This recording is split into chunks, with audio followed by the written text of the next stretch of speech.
Bada boom, bada bang. We are taking the ASICS Gel Nimbus 26 out for some miles, and if you are looking for a new, comfortable daily trainer, make sure to check out the Supwell app. The Supwell app is $1 a month. It's the best place to buy, sell, and trade gently used running shoes. It's also the best place to see other people's reviews and takes on running shoes. No, it's all good. No. Oh no. Those are my neighbors. They're very nice. You went trick-or-treating with them. What I was saying is the best place to see reviews on shoes as well, because I ran the Zoomfly 6 yesterday. You could see my take on that shoe in the video. If you want another opinion on the Zoomfly 6, check out the Supwell app. I saw at least three other reviews pop up on the shoe within the past week. So you have the buy, sell, and trade marketplace. You got people reviewing shoes left and right. You can also post, hey, I'm 5'6", 130 pounds, and I'm looking at the Zoomfly 6. Is there anybody else out here my size who's tried it? So that's the beauty of the Supwell app. It is a community. It's not just the marketplace. What else do we have there? Yeah, you can post training questions and training discussions like this. There's a lot of them going down on the Supwell app all the time. So shout out to everyone on the Supwell app. Shout out to my guy Michael, who just ran the Marshall Marathon. My guy Jared, Benad, JV, all you guys up in NYC. There's probably a few others, but a lot of folks ran marathons last week. I think we have Indy coming up in a few weeks. Then the fall marathon season is going to be over. So if you need new shoes for winter base building, make sure to stay tuned on the channel for all of the stuff I'm going to be highlighting here, and also make sure to use my Running Warehouse link. That helps supports the channel and helps me be able to buy these shoes myself and put them through the paces. So with that, long runs, enjoy today's video.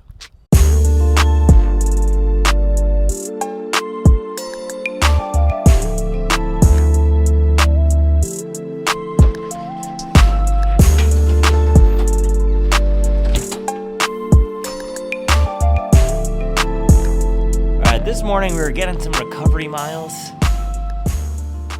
in the Gel Nimbus 26.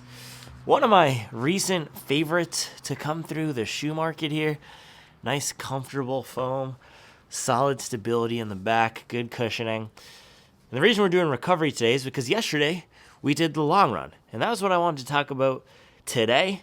3 different ways to use the long run during marathon training and also in general as another workout to get faster. And I think a lot of us, I know me personally, when I started running and when I started doing long runs, the goal of those was just to survive. And I actually have a video on my channel that I made not too long ago, it was probably 2 months ago, how to survive the long run. And that is going to be a key piece of building long run fitness. At some points in our running journey, it's just about getting out there, covering the distance, getting the time on feet. But as we progress, as we get stronger as runners, we can start using the long run to not just build endurance, but to build speed, to build race-ready fitness, and as a cornerstone of our training program. And if you've watched my channel before, you've heard me talk about the 2-hour long run, the 2-hour long run. The best thing we can do if we want to get better at long runs, or if we want to get better as in distance runners, is to keep the long run in there every week, be consistent with it as long as we're staying healthy, build the structure of our week around that Saturday or Sunday long run, because it's going to be a cornerstone of our fitness. So in this video, I'm going to talk you through 3 different ways that we can use the long run regardless of where we are in our running journey. You can think of this as a phased approach to using the long run, or you can think of it as for different weeks or different times throughout the training cycle, we will use the long run differently. I thought that was Charles in the mom wagon. It's not, it's a random person. So the first way that we can use the long run is to build endurance, to get the time on feet. Let me just throw up a random long run from last year here. One of the things I did last year, and if you watch my coverage last year on half marathon training, I talked about this a lot, but I set a challenge for myself to do 16 weeks straight of 16-mile long runs. Now, if you're in that 3:15 to 3:30, maybe thinking about going sub 3 marathon fitness, I would highly recommend doing this challenge. Not when you're in the peak of marathon training, but after you've done a marathon and you're rebuilding, thinking about what to do next. Doing the 16 by 16 challenge this will transform your running. Now, even if you're not in that pace range, if you're doing your first marathon, if you're doing sub 4 or a 5-hour marathon, just being consistent with 2-hour long runs is key. So there's so many molecular and muscular adaptations that happen once we start passing 90 minutes of running. So the first few weeks and few months of running, if we're starting from 0, is going to be just getting out there, building the consistency, building the strength of 30-minute long runs, 45-minute runs, an hour long run, 90-minute runs. And then once we can layer on these 2-hour runs, running for that long without stopping, we get to recruit more muscle fibers in our legs, which will make us stronger runners. We're building up the strength of our mitochondria and our body's ability to deliver the right blood cells to our muscles and to deliver oxygen to our muscles. So there's so many adaptations, and also the fueling. There's so many adaptations that happen once we get to 2 hours and beyond. And specifically if you're training for the marathon, fueling and having the body be able to conserve the carbs that are in our muscles, or glycogen, it's the sugars that our muscles burn to keep us going. You teach the body to do that once you hit 2 hours. Now, if we're just starting out from 0, thinking about endurance here is just going to be, let's get up to that 2-hour mark. Right? Let's start with, and I was writing a training plan for Charlie because she's doing a half marathon and she's not starting from 0, but I was thinking about, if you were starting from 0, how would you even build running fitness? Well, by walking, by getting active. So it's the same thing with building up the long run. We just want the consistency to be there. And there's no definition of a long run has to be 10 miles or a long run has to be 1 hour. The long run is just the longest run of the week. Typically, it's done on the weekend. Not always. If you have a different type of schedule, you can do it on any day of the week. But that is the first goal and purpose of the long run. And the first way to use it is to build raw endurance and get up to that 2-hour mark and do that consistently. Now let me throw up a run from earlier this year, or let's do around the time last year. I'm gonna find this one specific run I did. It was an 18 miler, I believe, in the Boston 12. And I was at about an 8:15 or an 8:30 pace. Now this was after my half marathon PR, 1:19 half marathon PR last year.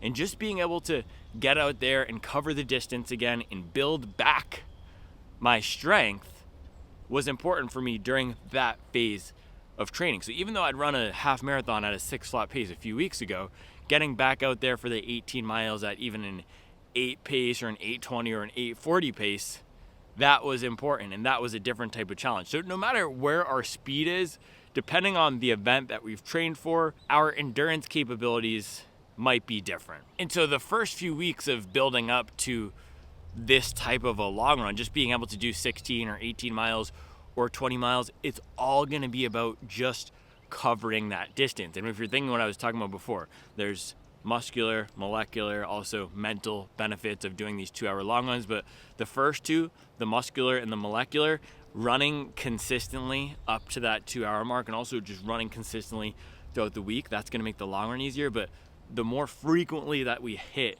2 hours, the better our bodies will get at conserving fuel, the less tired we're gonna feel at the end of those long runs.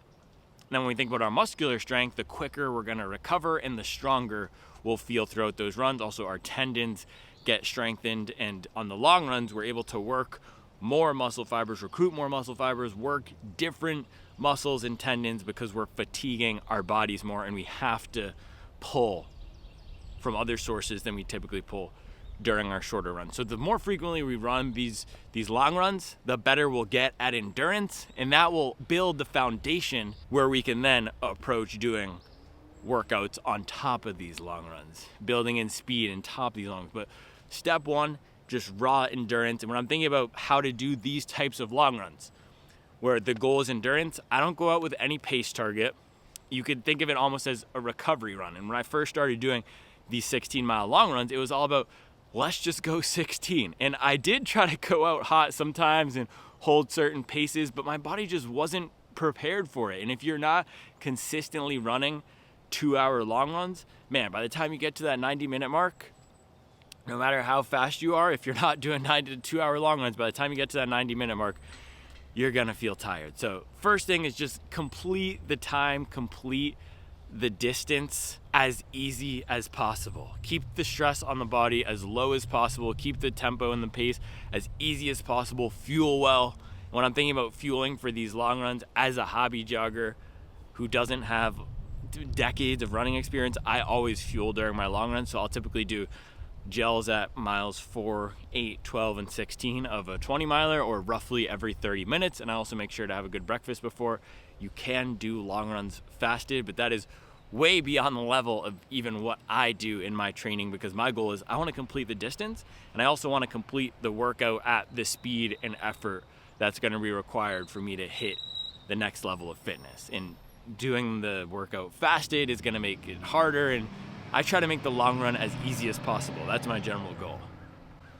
So this endurance type long run, it should be run at a relaxed effort, relaxed to maybe moderate if you can sustain it, but I wouldn't start thinking about picking up the pace at the end. I would just be concerned with completing the time on feet, and think about it in the macro sense. Think about it in the view of the totality of your training. The goal here is not to run a 2-hour run at a specific pace. It's to string together 10, 12, 14, 16 weeks of 2-hour runs. And then we can layer on the intensity. Bang! That's what this type of an endurance workout is. It is just stacking. Each run within itself matters 0, close to 0. Each run matters, let's call it 5%. You got to stack together 20 of those to add up to 100. So the endurance type long runs, they're going to be really hard in the beginning. Just getting up to that 2-hour mark, they'll be easier if you fuel well and you sleep well and you have your caffeine or whatever you like to take before these runs. Makes me seem like I'm endorsing taking weird stuff, but coffee or tea or orange juice,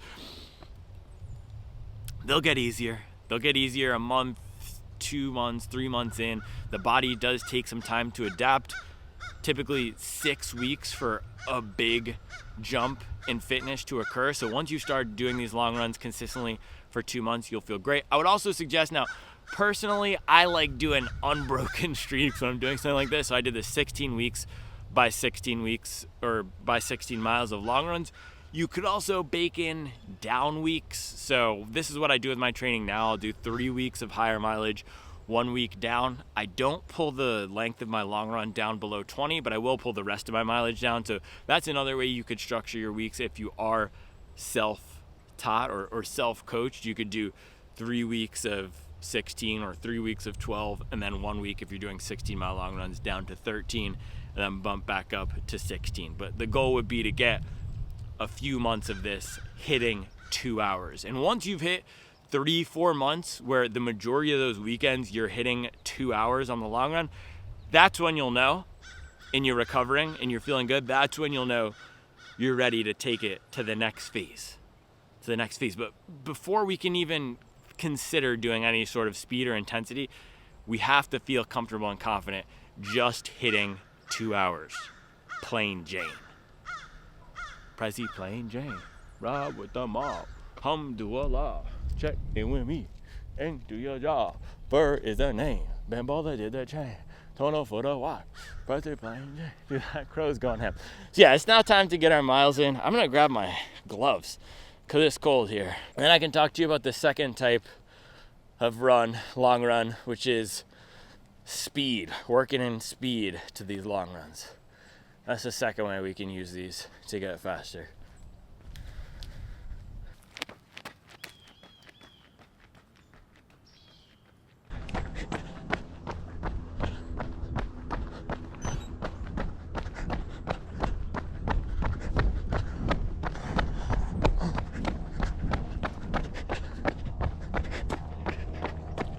Woo!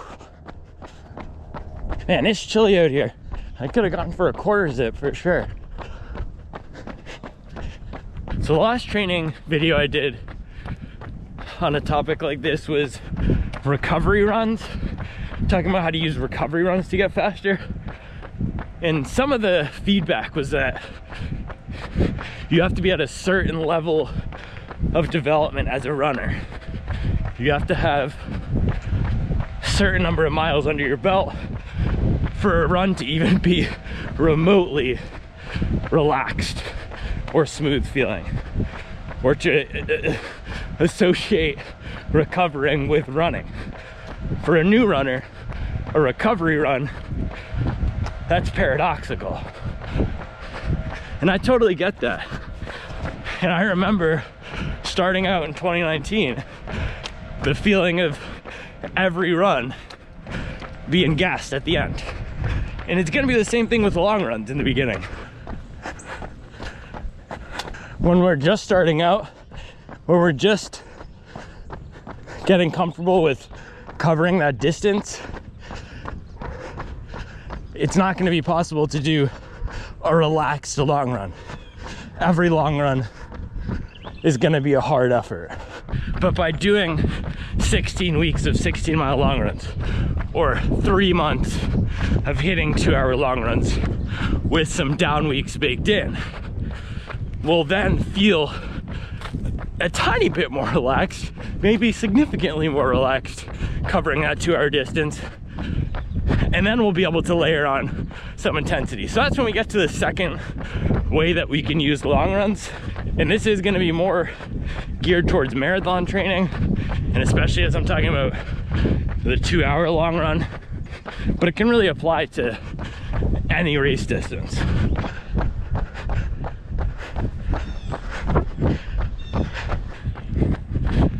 Mile 1, 7:56 pace. Going slower this morning because I hit 23 yesterday. So the second way we can start to use long runs is to build more speed and intensity within them. And the first step to doing that might just be moderate pace. So instead of just doing all relaxed, we can start picking up the pace. Instead of treating it as we just want to get time on feet, we can say, hey, today we want to run 20 seconds or 10 seconds per mile faster than our true recovery pace or true relaxed pace. Mile 2, 7:22. Man, I'm pretty tired out here. Today I'm too tired to talk. Might have to do another silent video. But no, what I was saying is, and this exactly illustrates my point, sometimes it's gonna take all of our energy just to cover the distance, just to get out here and run. And once we feel confident enough to do that, that's when we can add some moderate intensity. That's when we can maybe add in some race pace, depending on our level of fitness. But if we're just starting out and training for a marathon, our marathon race pace will be very similar to our everyday running pace, if not even slower. So I would think about this in terms of feel. Finishing the last 20 to 30 minutes of a long run at a more moderate intensity. Once we can do that, that's how we know we're building fitness relative to ourselves. Whereas before, we were just surviving for 2 hours. Now can we give it a little gas on the last 30 minutes? And forget the VDOT tables, forget pace and all of that. That's how we can tell we're building fitness and leveling up. When previously it was a struggle just to cover 2 hours. And now we can cover 2 with the last 30 minutes feeling good and strong. That's progress. Doesn't matter what our pace is. That's progress, and that means we're getting stronger as runners. Man, I am smoked this morning. Woo! Quick update on the shoes halfway through here. We're clipping off 710s. Man, these are comfortable, smooth, stable, great cushion, and way more bounce than you'd expect from a max stack shoe. This is a true banger. I love these things. Whew, all right, man, I was super tired. I mean, I was running at a normal everyday to recovery pace. Let's see what we got. 10 miles. Yeah, 7:18 pace, 1 hour, 13 minutes, 16 seconds. But mentally, I was just tired. I could not run and talk about long run strategy at the same time today. So I decided to just focus on running and zone out. Anyway, we got some miles in the gel Nimbus 26. This is awesome. Now, the first run I did in this was during my taper week, so super fresh legs, and I loved it. And there was some comments or questions on whether I just liked it because my legs were fresh. No, yesterday I did a 23-mile long run, first 100-mile week back since the Chicago Marathon, so theoretically my legs should be as tired as they'll ever be today, and it was still awesome. I was still holding a good pace, man. The bounce is there. That's one of my biggest surprises with this shoe, man. The bounce is there. It's just comfortable. It's just cushioned. I'm saying just because there's nothing too crazy about it.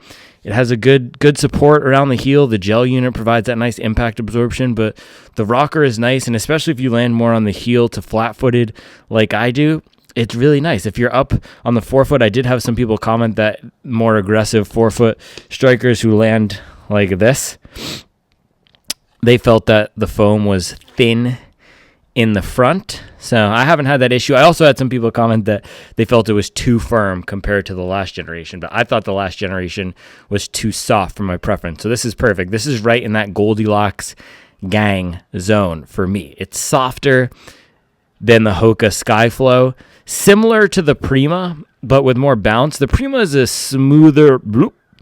This is more of a bloop, bloop.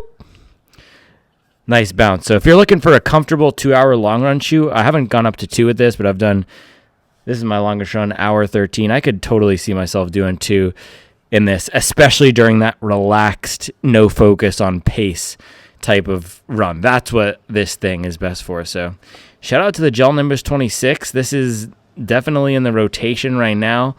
One of my favorite daily trainers of the year. Comfort, cushion, bounce. I like it more than the Nova Blast now. The foam is just 5% bouncier, and the geometry works more for me in this than the Nova Blast. You can see the bottom is smooth here versus the Nova Blast has that disconnected feel, which sometimes works for me, sometimes doesn't. And the thing I was going to say about the shoe, a great shoe shouldn't require fresh legs. So again, with the Zoom Fly review I did yesterday, there's a comment about how my legs weren't fresh and that was affecting my opinion of the shoe. Probably, but my philosophy is that a great training shoe should work well for us no matter how fresh our legs feel. Racing shoes, of course, we're going to be wanting to run fast. Saucony Endorphin Elite is not a shoe that feels good for me at slower than a 6:30 pace, but it's not supposed to. With the shoe like this, or the Zoom Fly, or any other shoe specifically designed for training, I like it to work across a variety of paces, and I like it to feel reliable and consistent. So this would actually be the perfect shoe for that step one type of run where you're just focused on getting up to 2 hours. You only want something comfortable. You're not worried about pace. This would be an awesome shoe. And even for those fast finish long runs where we're starting to run more moderately, a nice, comfortable daily trainer like this will do well. All right, so I'm going to shower, and then we can close it out talking about the second and third type of long runs. I don't even know if I finished talking about the second one because it was just sloggy out there.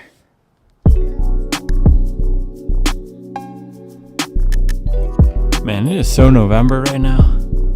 Look at this. It's getting brown.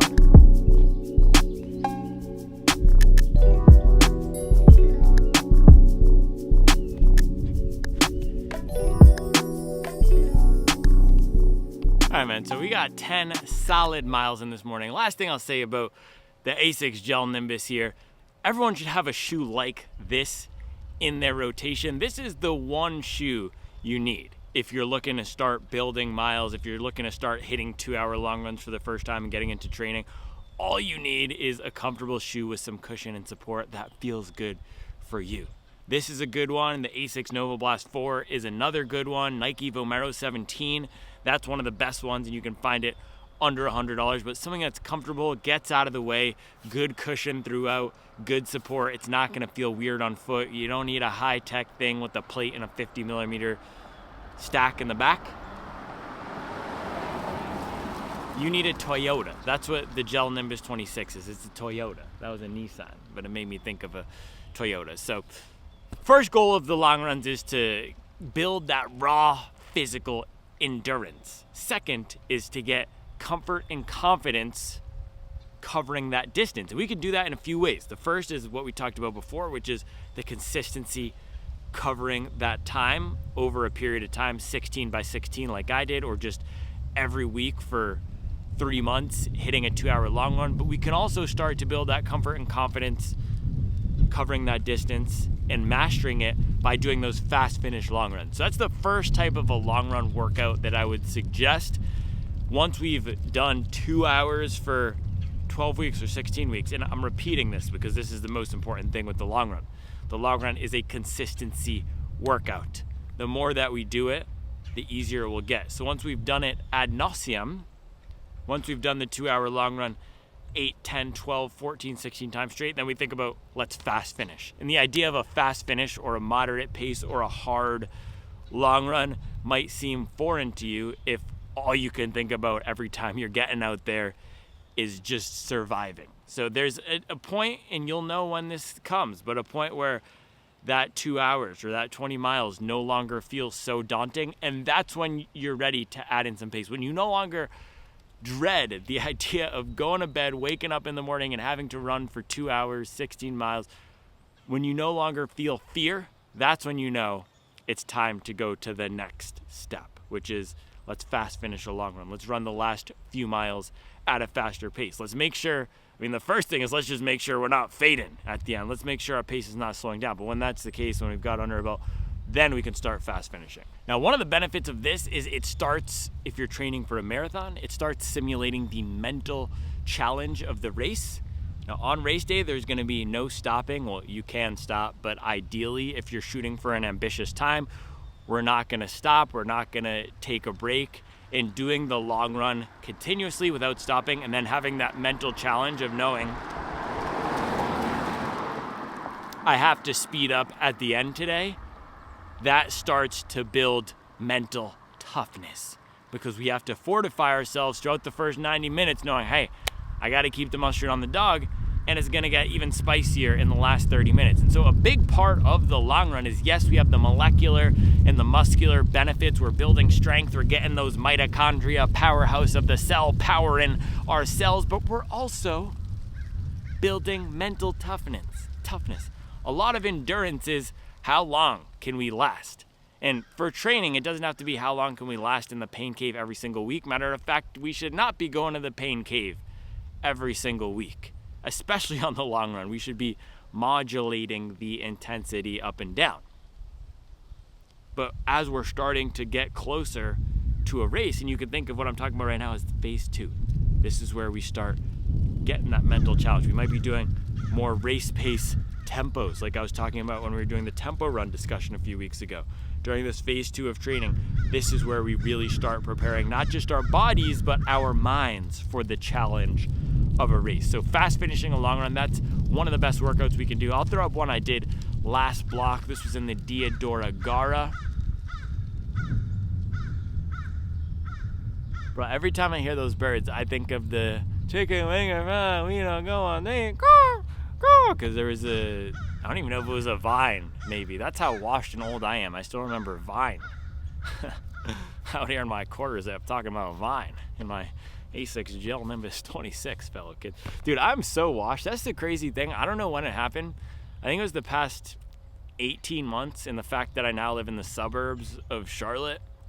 I was talking to my friends in my fantasy group, and they said, you don't know who, they named some random pop artist. You don't know who this person is? Phoebe Calavers? Like, no, I don't know who Phoebe Calavers is. Where was I? My memory's starting to go too. Yeah, Diodora Gara, this long run that I did last block. This is a great progression, and I started this run around 30 seconds slower than marathon pace. And I held that 30 to 20 seconds slower than marathon pace for most of the run, and then the last 4 to 5 miles picked it up to marathon pace. And this was also the week after I had done a 27-mile long run in the Nike Street Fly. That was at a 6:40 pace. So the previous week was raw endurance, also building in the mental challenge of holding a slightly faster pace for that 3 hours. So it's the dual mental and physical benefits together. And then this run with the fast finish, that's all about getting the legs cranking, simulating the mental challenge of race day. And this takes me to the third way that you can use long runs to get faster, and you can see they all start blending together. The first way is building the raw endurance physically while starting to get accustomed to that comfort and confidence time on feet. Second is grasping that physical challenge and one-upping, taking it to the next level, now starting to work some more intensity into the distance once we are comfortable covering that, going from just surviving to now let's add some intensity. And third is race simulation. Specifically for the marathon, the long run is the most important workout in marathon training. Now, there's a lot of different theories about running lactate threshold, running VO2 max, running critical velocity, and all. Here's the thing. Every coach has a different philosophy on what paces are most important, but what most agree on right now in 2024, and what you'll notice if you look at the Strava of the best runners, best marathon runners out there, CJ Albertson, Connor Mantz, Clayton Young, go look at these guys' Stravas. You'll see during peak marathon training, they're running a variety of paces. So that is what most coaches, or all great coaches, agree on right now. It is so important to hit a variety of paces throughout training. You have to have your support paces, you have to have your speed.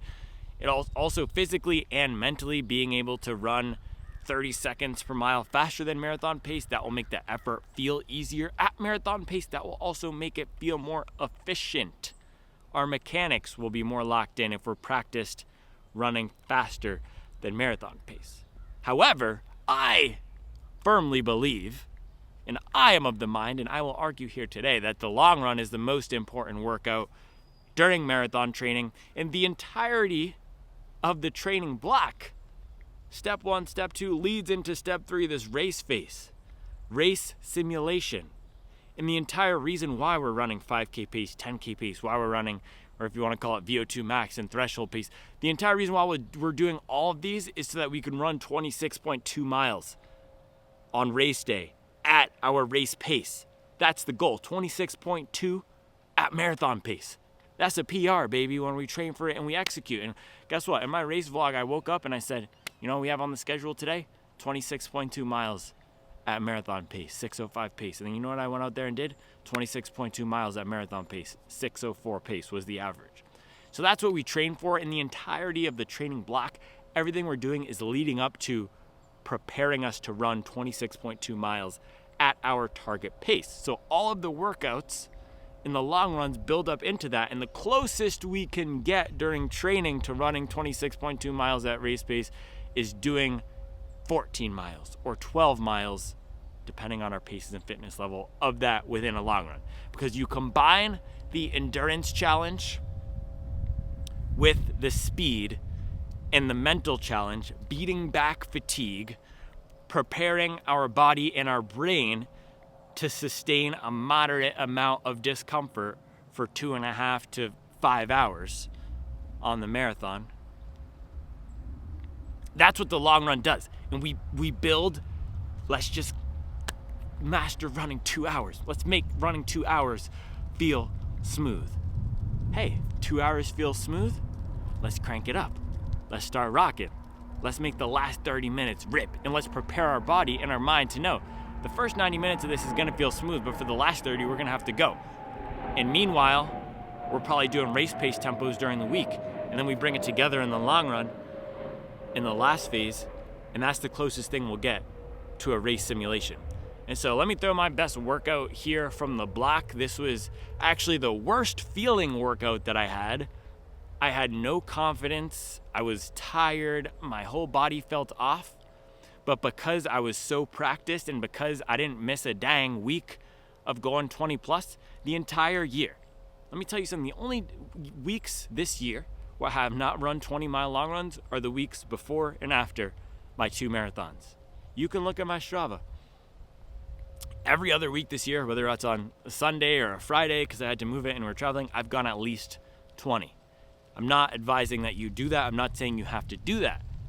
I'm saying it to illustrate my point here, which is that the consistency of these 20-mile long runs means when I do feel terrible during training, but I have to get up and execute the biggest workout of the block, I'm not worried about the distance. I'm just worried about running that 14-hour marathon pace. And I wasn't even that worried about running the 14-hour marathon pace because I'd run 16 during a race pace tempo a few weeks before. So now you can see how it all comes together, right? We work on the raw endurance, we work on race pace during the tempos, we work on running faster than race pace so that the race pace tempos feel easier and our mechanics feel better. And then once we get to the last month or two of marathon training, we bring it all together in these beast long runs. That is my philosophy. That's what I've learned and modified from the Daniel system. I've taken a lot of the race pace tempo philosophy from the Hansen system.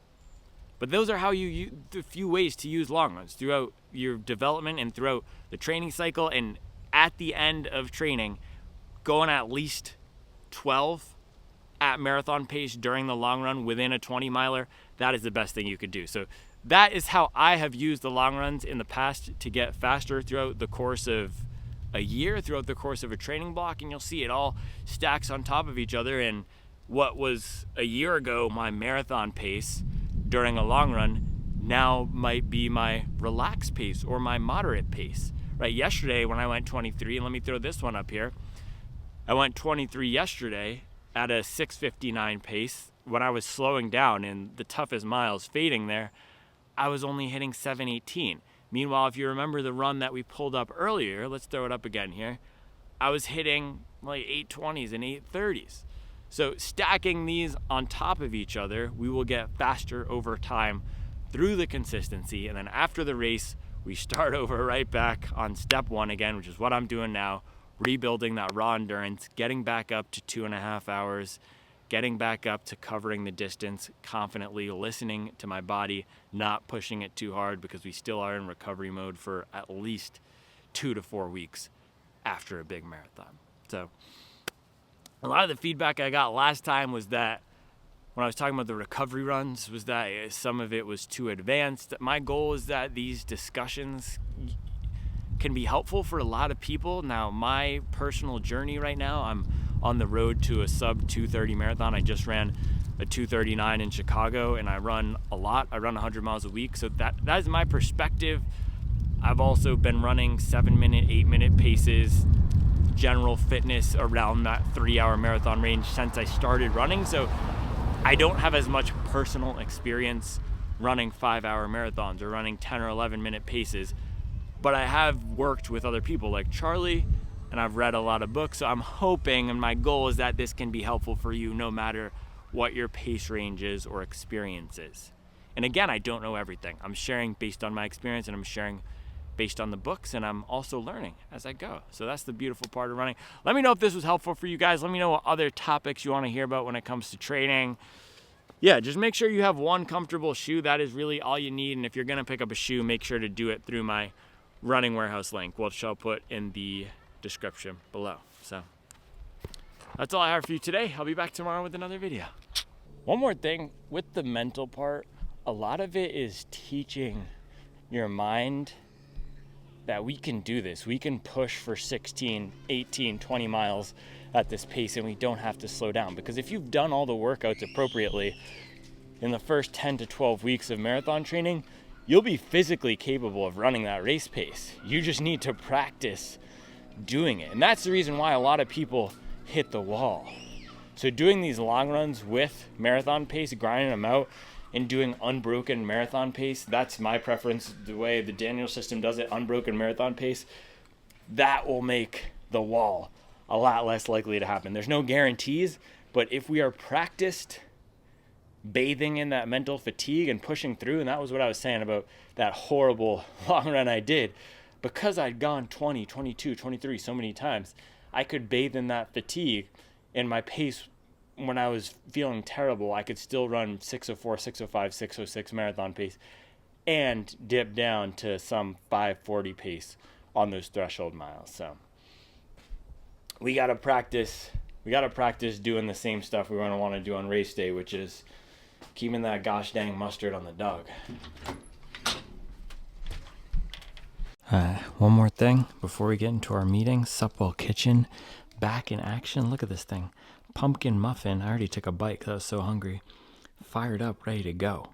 Bang. we get some? Hold on. Can we get some appropriate lighting? A6 Metaspeed Sky Paris. Who? I'm talking pumpkin muffins. Nike Alpha Fly 3. Who? We're talking pumpkin spice out here. Bang. Dinner time.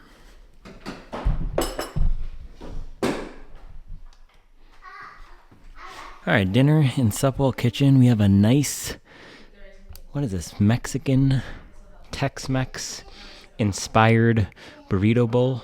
Is this the coconut rice? Just regular rice with beans, not the coconut rice this time.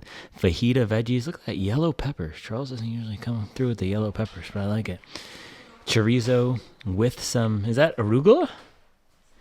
Kale? Spinach. Okay, I don't know why I was overcomplicating it. Chorizo with spinach, and then homemade salsa. Just kidding. Didn't even get a laugh from Charles. She's not in a laughing mood. Warm arugula. Wilted arugula. No, it's spinach, and then that's the cowboy caviar from Trader Joe's. Nice, well-rounded meal. Bang.